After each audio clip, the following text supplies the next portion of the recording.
Hi, the Fujifilm X-T50 is the company's latest small light travel camera. And with the new features, it's pretty much a direct competitor with the OM system OM-5. So we're going to look at the two cameras side by side and compare them and work out how they compare as a perfect travel camera. So the big difference between the two to begin with is just the sensor. So this now has a 40 megapixel sensor inside. The Olympus OM system OM-5 has got a 20 megapixel sensor inside. So if you're after lots of detail, you'll get more out of this camera. Both now have in-body stabilization, which has been added into this camera. And that means that you're able to go and travel without needing to use a tripod all the time. So there's some very nice kind of comparisons there. They're quite similar in terms of size and weight. They have detailed differences in terms of the way they handle. I guess the main thing is that the Fujifilm's retro styling and design means it's a much more, the shutter speeds and apertures, and it's a more hands-on experience than the OM-5. Yes, so the OM-5 is much more like a traditional SLR, if you like. You've got a mode dial on top, you've got two electronic control dials, and these change mode depending on what mode you're in, but they will do shutter speed, aperture, exposure compensation. On here, you have a physical shutter speed dial, you have a physical exposure compensation dial. The lenses have got aperture rings. You can alter the ISO using an electronic dial on the front. So you have a very tactile hands-on experience.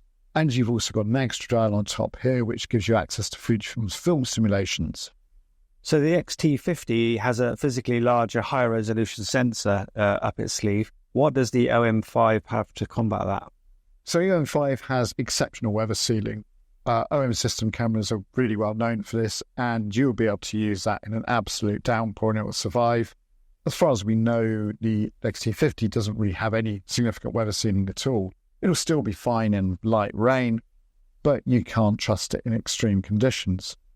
The OM-5 also has a fully articulated screen, so you can spin this around, you can have it facing forward if you want to shoot selfies. You can use this when you're shooting in portrait format. It's a very flexible screen. This one just tilts up and down, and that's all. But again, some photographers really like that. You also get an ever so slightly larger viewfinder on the OM-5, but that's mainly because it's a 4:3 aspect ratio scene, so it's a bit deeper. They'll give you about the same width. Okay. The OM-5 has got a slightly longer reach zoom as well, isn't it? Yes, so this one we've got with the 12 to 45mm kit zoom, which is the nice OM system kit zoom for this. That's 24 to 90mm equivalent. This, we have a 16 to 50mm zoom, so that's 24 to 75. So it's just a bit shorter.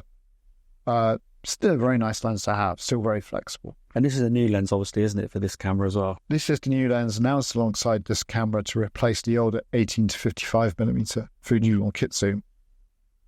I think if you're looking for a small light camera to travel with, and you're looking at both of these cameras, it's quite a tough decision, isn't it? Because they've both got their own advantages. Yeah, I think if you're more of a fair weather traveller, then the X-T50 has got a lot of nice features on it.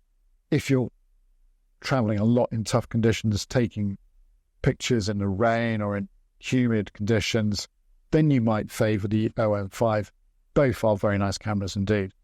What about for video? Because obviously this obviously has the benefit of the tilt screens. If you're going to do some vlogging or video yourself, then that's obviously has an advantage. And also a dedicated video record button.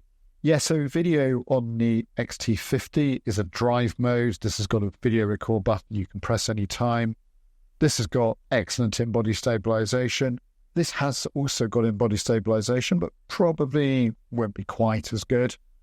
And on the other hand, the OM-5 only does 4K, whereas this does 6K, so you might like that. So how does the autofocus compare between these cameras? So they've both got excellent phase detection autofocus, but the big difference is the X-T50 has subject recognition, which means it can recognize humans, animals, planes, other vehicles. The OM-5 has just got standard face detection, which is still very useful when you're taking pictures of people. But for other subjects, you're kind of falling back on older pattern-based tracking, which isn't as effective. Okay. Overall, though, they're both superb cameras. I've used both of them for travel. I've twice climbed a mountain, once with this one and once with this one, and it's like no big deal carrying that on my back at all. So the choice really comes down to whether the particular benefits of the OM-5 are what you're interested in, or you're going to go with the resolution of the X-T50. Yeah, absolutely. Both are going to be lovely travel cameras, really small and light, great to carry around with you all day. Yeah. So what do you think? Which of these two cameras would you prefer to take on your travels with you? Do let us know in the comments. If you enjoyed the video, press like, and don't forget to subscribe to the channel if you don't already do so. Thank you.